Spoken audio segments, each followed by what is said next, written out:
We're just two guys with one mission, and we've chosen to accept it for some reason. It's time to tell them what we mean, what we say.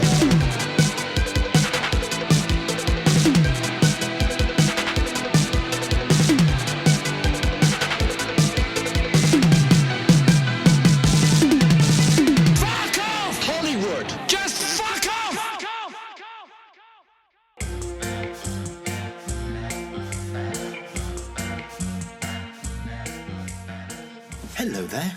Hello. Hello. We just watched Exposé. Yeah. Or Trauma. Or The House on Straw Hill. Yeah. Take your pick. They're all equally shit. Very British. Very British. It's a film. Even though it's starring Udo Kier. Udo Kier, but he's dubbed. At least they got rid of his European...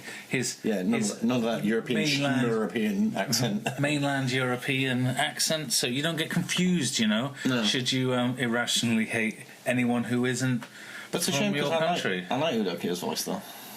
Yeah, I like him in movies. I think Udo Kier's great. Yeah. Hooray for Udo Kier. Okay, bye. Boo. Boo to this movie, though.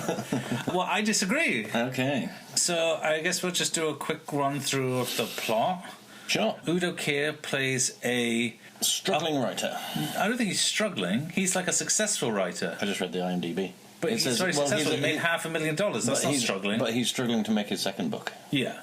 So he put himself in the countryside to write his next book, but he's having trouble, so he hires a typist. Yes, he has three people in his life. He has an old lady who takes care of the house. Yeah. He has a sex lady who comes over and... sexes him to make him happy. Yeah. With rubber gloves and such. Well, yeah, he wears rubber gloves. He wears the rubber gloves. But it's not really... that's his thing. It's his thing. He's not really... I think that's just like a... Hey, wouldn't it be weird if my character wore rubber gloves while he does the nasty? Yeah. There doesn't seem to be any bigger point to it than that. No. I mean, I don't think it was mentioned. No.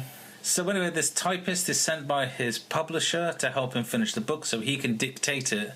And then slowly, the people in his life start getting bumped. She's a murderer. That's basically... Well, yeah.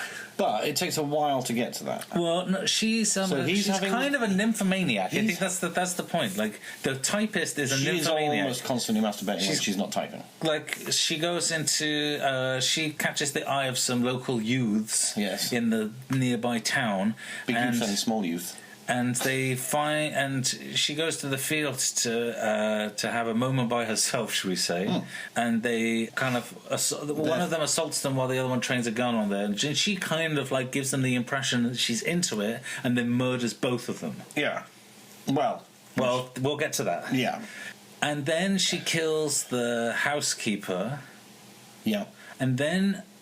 she wanders in on... after denying Udo Kier's sexual advances, he calls up his sex lady. Yeah. She comes over, she watches them.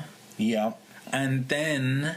runs away, gets Udo Kier to leave the house, comes back before Udo Kier gets back. Yeah. Has sexy times with the sexy lady, and then kills her. Yeah. But there's an implication that she's some sort of Uber fan because she has a photo of him in her suitcase. But then that gets explained away very quickly with, the agency gave it to me so that I would recognise you at the station. And then he's happy with that. Because even though you're apparently now a famous writer who's just written a famous book, I have no idea what you look like. Well, it was pre-internet. I guess. There's newspapers and that, though, isn't there? Gala events for she £500,000 selling... Sure, but she would still have to have a photograph, I would say. Okay. I don't remember. I read the paper this morning, and I don't remember half the people I saw in it. No. And I certainly wouldn't recognise them in the street. Okay, that's fine. Which is not a good survival skill, thinking about it. No. Anyway... So, and then in the last 5 minutes, everything kind of coalesces into, that's what this was about. Yeah, and then there's a switcheroo. And I kind of don't want to spoil it. Okay, I mean, I don't give a fuck about spoiling it. Okay, skip to this time if you don't care about spoilers. Yeah. So it turns out that Udo Kier stole his first novel from... the person he dedicated the book to. Yeah, which was the typist's husband. Yes. And after the typist husband had his book stolen. He committed suicide, and her plan was basically to get revenge. Yeah, and I'm guessing that's what the flashbacks refer to. Yes. Even though that's never explained at all. It's just some strange man appears at the window and a hand coming through a window and blood going down a drain, but then that blood going down the drain is actually the sexy lady. Yeah, there's like some... it's like there's some premonition in his remembrance. In his hallucinations. He's basically he's clearly troubled by his circumstances, by what he gone done. What we gone done did. And this manifests in a kind of weird hallucinogenic premonition way. Yeah. He's also going a little bit crazy from isolation. He doesn't seem to really like his housekeeper or the sex lady he come over. I think he has them as a necessity, but sees them as getting in the way of his writer's block and getting on with the second. And he's an asshole. And he's an asshole. So anyway, she basically there's a bit of a stakeout. There's a bit of a fight ensues. Yeah.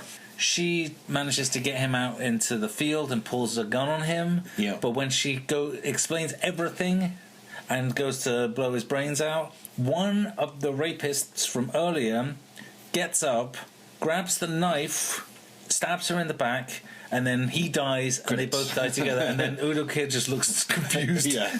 And then there's a shot of a corn reaping machine. Yeah. Credits. Yeah, it's... Okay, so spoilers over. Yeah, spoilers are over now. Okay. So we can talk about the fact that there's a 6-person cast in this film. Yeah. That's pretty weird, and 3 of them were previously known to me. Udo Kier, obviously. Small Youth is Carl from Brushstrokes. Yeah, which Steve, you had to explain what Brushstrokes is. Brushstrokes was a terrible, terrible sitcom from the 80s about company painters and decorators, love. Yeah. That were chitty chatties and basically a clean version of Confessions of a Window Cleaner kind of thing. They got up to malarkey, and it was terrible. Yeah, it was like a... But it was like, very, very popular. What if you made like a 60s British sex comedy without any and sex then in it. took all the sex out? Yeah. And then you got Brushstrokes. I kind of feel like he was in some 60s British sex comedies as well. Very possible. If he's in this, then he probably was. I see. I imagine that would... Because they used to... This is around about the same time. This is what, 76? 76? No. I think it was. 75 or something? Let me bring that up. 76. Oh, yeah. And the other big youth, large youth, is Vic Armstrong, who's a very, very famous stuntman / actor, responsible for most, if not all, of the early Bond films, like all the stunt work in those. Raiders of the Lost Ark, I believe he worked on, Star Wars, stuff like that. So basically in-house Pinewood stuntman, as far as I understand it. Which was weird. And that's it. And then the sex lady and the old woman and the typist, and that's your entire cast of the entire film. I Break your arm. Why not? Yeah, there you go. 7 people. Amazing. 6. I can't count. What are you doing? I'm looking up everyone. Why? We should have done this beforehand. What's wrong with you? Shut up. She doesn't actually sell stuff. Filthy Rich and Cat Flap. Yeah, I knew I recognised her. She's in loads of stuff. Yeah, so the housekeeper is in loads of stuff. I guess what you would call it is a working British actress. Yes. A journeywoman. And Linda Hayden. Wow. Kenny Everett. Amazing. I knew I recognised her from Kenny Everett. So, yeah, basically 80s. Oh, she was in Confessions movies in the 70s. So, yeah, so 70s and 80s working actresses and Udo Kier, essentially. Yeah, and Udo Kier, the legend, the man myth legend. So, there's a lot of nudity in this movie. Yeah. There's a lot of tops coming off. Well, there's 2. But there's no wang. No wang. He even keeps his trousers on while he's having sex with someone. Yeah. Which is just rude. At least undo your top button. Don't just poke it through the hole. Rude. You consider that rude? I consider that rude. At least pop your top fly up and something. What if it was like a heat of the moment thing? How long does it take to fucking pop your top? I'm saying... He wasn't even wearing a belt. I'm saying... Just with your thumb, you can fucking flip that shit I'm saying that, like, how much... Disrespectful. You think it... I would say it would entirely depend on context. Okay. But they were taking their time over it. It wasn't just like a quick slam-bam. Yeah, I'm just saying. I wouldn't necessarily automatically say that not undoing your top button on your trousers is disrespectful. I think it would entirely depend on the situation at hand. Alright. So, as we discussed during the movie, I saw this when I was maybe like 14, between 14 and 16 years old. Yeah. And I hadn't seen it since then. Mm-hmm. So this is over like 20,000 years. Like easily, yeah, it's a long time ago. Yeah. And when it came up in the list of movies we were going to watch, I was like, oh, I remember this. I remember really liking it. Yeah. And I can see as a teenage boy why you would like it. And as the movie started and there was all the nudity, I was reminded of why I liked this movie. Yeah. It's kind of got a lot of really sleazy elements. Yeah. That I think would have definitely had an effect on my teenage mind.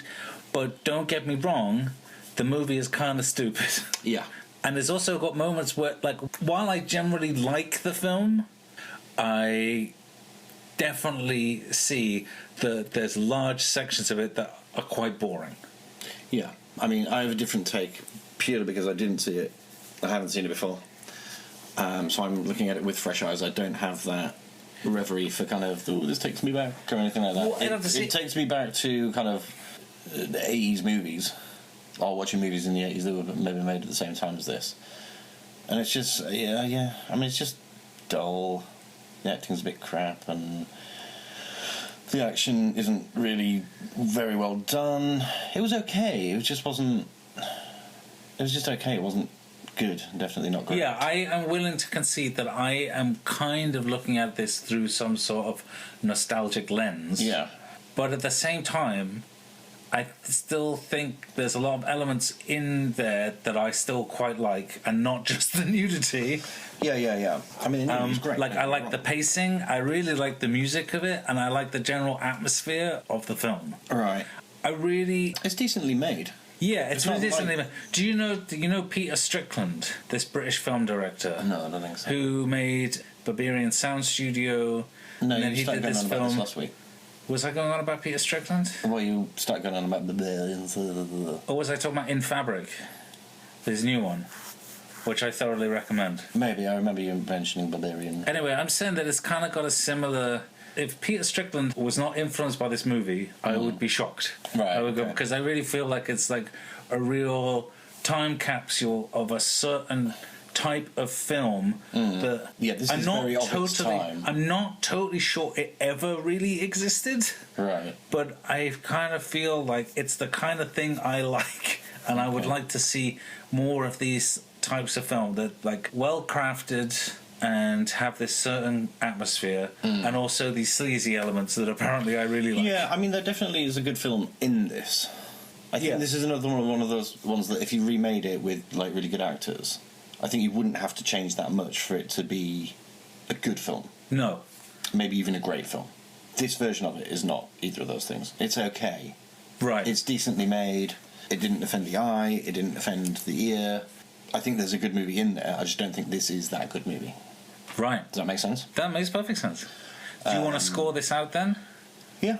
Okay, what would you give it for the story then, Steve? The story's pretty good because it's the old person getting in the good graces of somebody and then the old switcheroo of... Yeah. Or not, given that we're not in spoilers now.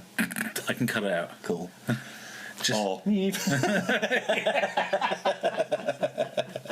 Mr. Black. Mr. Black. So I actually quite like the story. Like I say, that's not the bit that gets me on You're this. doubting it. So the story itself, I'm going to go 3. Yeah, I'm also going to give it a 3. I think it's like quite strong. It's quite a strong story, but it's like it's very much a type of. It's like I wouldn't say it was like wholly an original tale, but like it hung together and it was good. I was interested. I was invested. Yeah. What would you give it for gore, Steve? Not enough of it. What it was looked pretty stupid. There's a lot of the old, we'll put some red paint on the edge of a blade and just wipe it across their face kind of thing. So it's going to be pretty low. 2, because actually there was a couple of shots. Especially in the flashbacks. There was one that was like a nice little kind of, I think it was like a stomach or something like that, with like a blade coming out and like blood gushing. Yeah. Which I tried. So I'm actually going to go 2. Yeah, I'm probably going to go exactly. I think I'm going to go exactly the same. And the blood looked pretty good. The blood looked good, and there was a little blood on skin. Yeah. But I'd say that would be the sleazy elements as well. And at the time, especially Britain, I don't think Britain wasn't going for the kind of buckets of blood kind of... No, it wasn't. kind of I version think of they it. were trying to do a classy movie. Yeah, not like Hammer. Fucking, Yeah. Yeah. Okay, what would you give it for the overall creativity? Now, I feel like this is where it's going to fall down for you. Yeah. Because it was just... I think we're going to disagree on I think this. we probably are. I'm predicting. You go first. I'm probably going to give it a 4 on the basis that it's, it only loses a point for not landing, but in general, I like the atmosphere, and I like the flashbacks, and I found it very enjoyable in creating the world. I just think it was so clumsily done, though. And again, the acting's god-awful, for the most part. Well, And until everything gets explained right at the end, everything just seems to be happening for no particular fucking reason. I disagree with that. I feel like they set the stage. But when it comes to the twist, it was just like, yeah, alright. Yeah, but the twist they were laying the crumbs for, But they whether never she was some sort of deranged fan. But Would this that was a theory we came up with. That wasn't ever really explained. No, in the she thing. says it. The Yeah, but that sexy photo- lady basically but that goes, photo only maybe comes she out- fancies you. Yeah, but that phone only comes out about an hour into it anyway. Yeah, it's almost at the end of the movie. Yeah. I'm saying That should have been laid in way earlier. Like if she'd have turned up and gone oh, have I ever met you before? No, but I followed your career and da da da da. Yeah, that would have been a good. But that would have been. They think that okay. So what would you give it? There's a lot of places where I think even my brain could come up with a better idea. Okay. And like I say, I would like to see a really nice, tight remake of this, but with all those things ironed out. But I think there's so many things to iron out. So what would you give it, Steve? Are you going to score it? 2. You're going to get a 2. Because again, it wasn't the worst thing in the world, but it could have been done so much better. For logical sense, Steve. Does it make logical sense? Yeah, actually, I suppose it does. Yeah, I guess it does. If what it happened does- to her had come to fruition as it does, then I could see why she would. For me, it loses points for the weird hallucination And the almost premonition and the stuff. almost pointless use of the big youth, small youth. Yeah, They're almost completely inconsequential. yeah, Other than that bit at the end, there's no reason for any of that to have happened. yeah. But even then, they didn't She's not affected by what happens The to assault, her because no. of the youths. And I think it's just there to show that she's like a cold-blooded murderer. Yeah. I guess I don't necessarily have an issue with those scenes. I feel like where it loses sense for me is trying to... I mean, the premonition's not explaining who the guy looking through the window is, ever. Well, I assumed it was the dead husband, the ghost that Well, I he's been assumed that haunted. as well. But there's things we have to assume. But just because because the only thing that we know is that the book's dedicated to some dude. We don't know who he is, what's happened to him, or anything like that, again, until like the last 5 minutes of the movie. So it makes no fucking sense for the duration of the movie until she says that, and then you go, I guess that's who the guy in the window was Okay, then? so I guess it's going to lose some points. I'm going to go down the middle. I'm going to give it a 3. Oof, I'm going 2. Okay. I'm going even lower than that. Okay, and for the music... I thought the music was really good, actually. Yeah, it made me very sad. It kept me in the moment. It kept me, I think, within the Yeah, mood, I think the music mood was of the kind of- film yeah. that it was trying to portray. I think the music was, think it was very effective essential at in that respect. Effective, I would say. Yeah, so I'd probably give a 4 because it wasn't very dynamic outside of Yeah. synth strings piano. And that one bit where Doctor Who turned up. Oh yeah, that was. You. So I'm going to give it a 4. Yeah, I'll go with 4 on that. Actually. Okay, so It's not something I would listen to at home, but it very much kept me within the mood that I think the movie wanted me to be in. so it's a 29 out of 50. Above average. But I guess there's That's only just because of the music. I think it's also because we disagreed. Yeah. I think it's because you rated it quite low and I rated it quite high. Yeah. And that's why. So it's above average, but it's not as good as Evil Dead. So I think you can live with that, no? But it's definitely not as good as Evil Dead. That's fucking. Even I agree with it. Even I agree with that. But I don't know. Yeah. Steve, would you recommend this film? Would you ever watch it again? No, I don't think so. And I'm trying to. I'm trying to wrap my brain who I would recommend it to if I were to recommend it. I genuinely can't think of anybody that. Maybe Duncan. Oh yeah, Because it's that little Britain kind of, slightly sleazy psychodrama thing that he's into. Duncan is a friend of ours who is a very talented man. He makes music as War Against Sleep, and you should listen to it. It's good. It's good. I would absolutely recommend this movie. I really like it. Okay. I think this might be the first one we've ever disagreed on whether we'd recommend it. Yeah. I just can't think of anybody other than Duncan who I would recommend it to. Yeah, I mean, I think this movie's great still. Fair enough. And it's like, and I can't believe it's taken so long for me to watch it again. And like, but I think I enjoyed it as much as when it was misshaping my mind as a teenager. Yeah, I mean, it explains so much about you. Much about you. Yeah, it's like pretty... More than like the Jesus Lizard or Evil Dead, I'd say this. This like definitely this defines the adolescent tone. Yeah. And what you've become. For better or worse. Alright, that's it then. Yeah, we're done. Yeah. Oh God, I'm not looking forward to the next one. Me either. Bye. See you next time. Smash my like button. Smash it.